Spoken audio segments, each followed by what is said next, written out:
આશા રાખું છું કે તમે બધા સહકુશળ હશો. હું પણ સહકુશળ છું. આજે 14 માર્ચ 2026નું કરંટ અફેર લઈને તમારા માટે હાજર થઈ ગયો છું.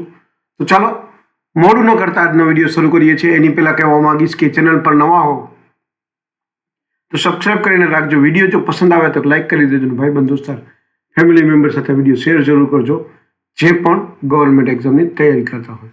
ચાલો મોડું ન કરતા આજનો વિડીયો શરૂ કરીએ છીએ. 14 માર્ચ 2026 કરંટ અફેરનો પહેલો પ્રશ્ન છે. Colonel CK Naidu lifetime achievement એવોર્ડથી કોને સન્માનિત કરવામાં આવશે? સાચો જવાબ છે રાહુલ દ્રવિડ. બીજો પ્રશ્ન છે. હિઝબુલ્લાહના નવા સર્વોચ્ચ નેતા લીડર કોણ બન્યા? સાચો જવાબ છે ઈરાન.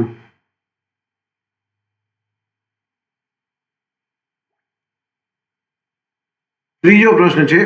પોલી ઉમરીગર એવોર્ડ કયા ક્રિકેટરને મળ્યું? સાચો જવાબ છે શુભમન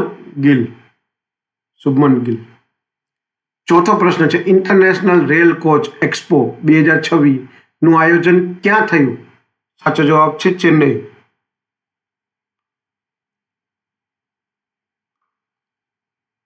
પાંચમો પ્રશ્ન છે. કયા દેશમાં નિષ્ક્રિય ઈચ્છામૃત્યુને મંજૂરી આપવામાં આવી છે?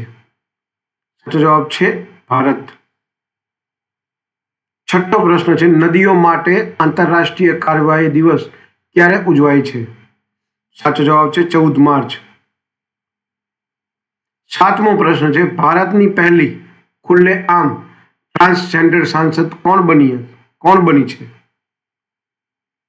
સાચો જવાબ છે મેનકા ગુરુસ્વામી.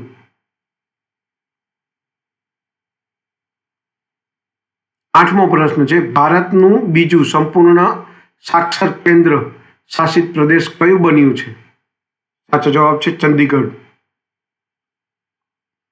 નવમો પ્રશ્ન છે. ભારતના મુખ્ય વૈશ્વિક ટ્રસ્ટ કાર્યક્રમ ભારત ટેક્સ 2026 નું આયોજન ક્યાં થયું?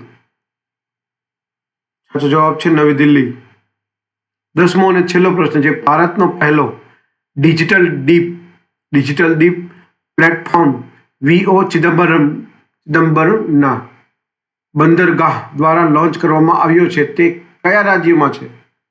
સાચો જવાબ છે તમિલનાડુ.